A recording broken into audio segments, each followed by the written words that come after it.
Okay, welcome back.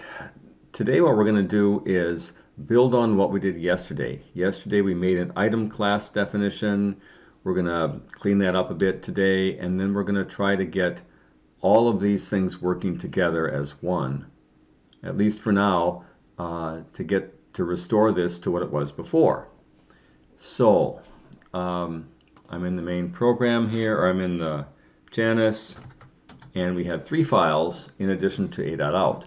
We had demo.cpp, that was our client. We had drawer.h, the drawer class, and item.h, the item class.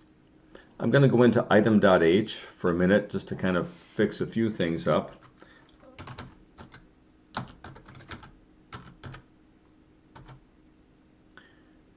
I noticed that in my enthusiasm to put two end lines in here, I put a semicolon there, and that's got to go. So there we go. I also noticed the most important thing about the syntax of class definitions, you've got to have a semicolon at the end, so let's put that in there. Now we've got the item class definition pretty much in shape. Remember, this has got two data members, name and SKU, and it's got a function called display that will print them out and puts an extra space in. Whether we need the extra space or not, we'll figure that out later, but for now this will show us quite clearly when the program runs whether or not we're using the display feature or something else. But for now we're done. It looks good. Control X. We're out.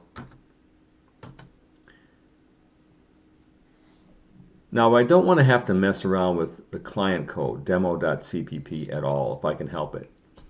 But drawer.h is going to need some work.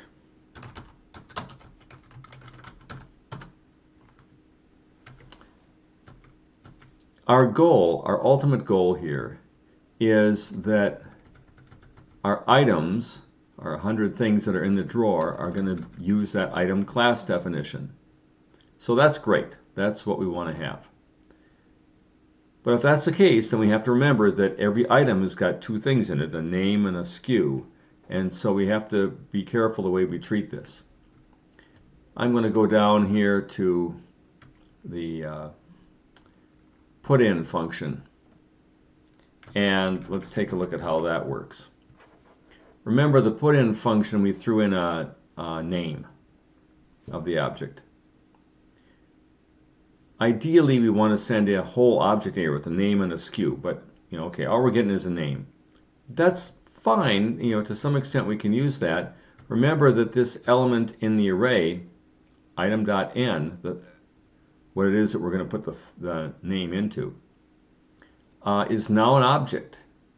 So we can't just say, take the thing like scissors and put it into the array, because it's not an array of strings anymore, it's an array of objects.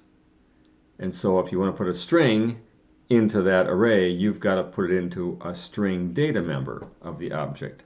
And so we would do that like this.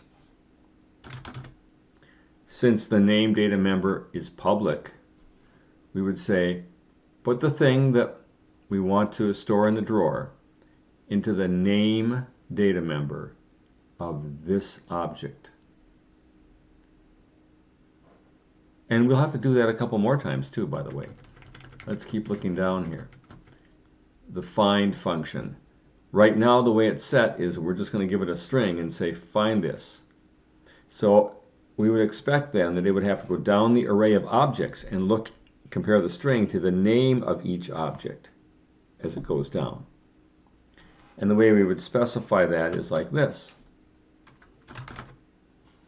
As long as the target value that we're searching for is not equal to the name that is stored in the item object, then go to the next item object. And if the target's not the same as the name stored there, then go to the next one, and so on. So since these array elements are now all item objects, we have to specify what part of that object we want to compare. So that's another example of a place where we need to make some code modifications here. And let's take a look at the show all method. So this is supposed to show all the items in the array. Now the cool thing here is that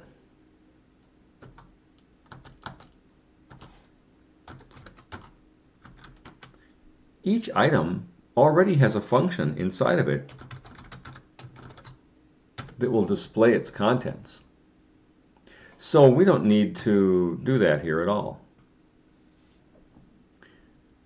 All we need to do is tell the item to display itself, and it will run its display function, and we should be good to go. So then let's just recap the changes. Since every array element is an item object, and item objects have the ability to display themselves, we tell each item to do that as we visit them all in this loop.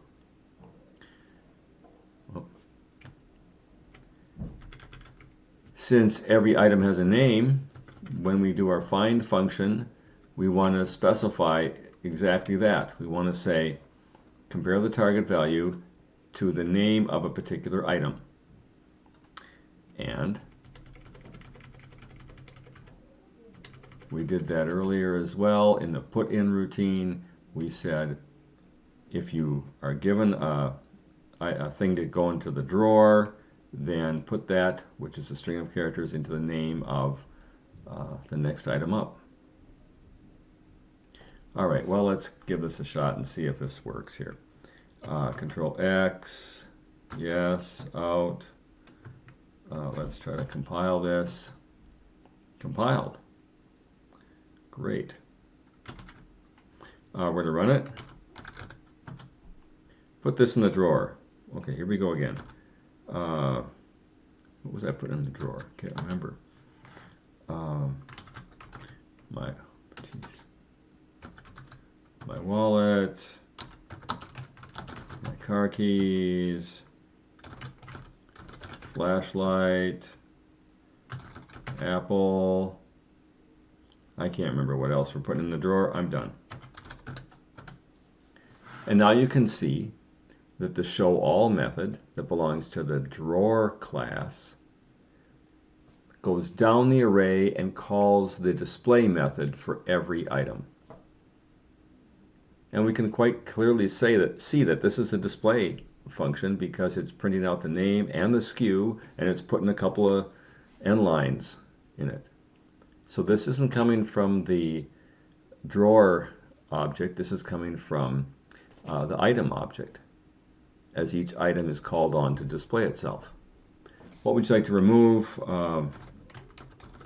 Again, the flashlight, and so it takes the flashlight out and prints out the array afterwards. So this works pretty well. We've done a good thing here. And if we just look at the code one more time,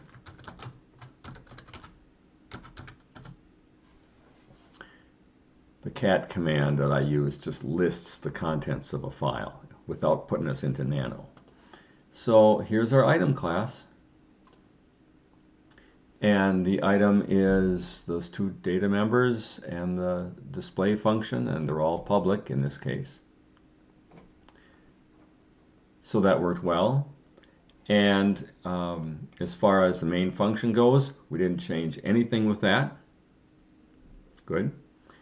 And as far as the drawer class definition goes, the changes that we had to make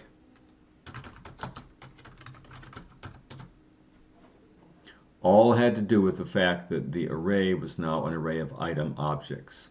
So every time we refer to an item in the array, we had to be very clear about what data member of that object is affected. So if you want to read something in, you put it in the name data member of a particular object.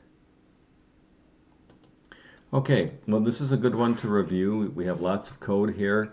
It compiles, it runs, everything is cool. We've got an item class, we've got a drawer class. They're all talking to each other, they're all working.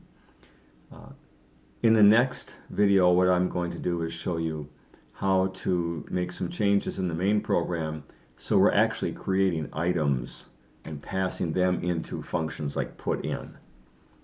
And so we'll do that next. Good, thank you.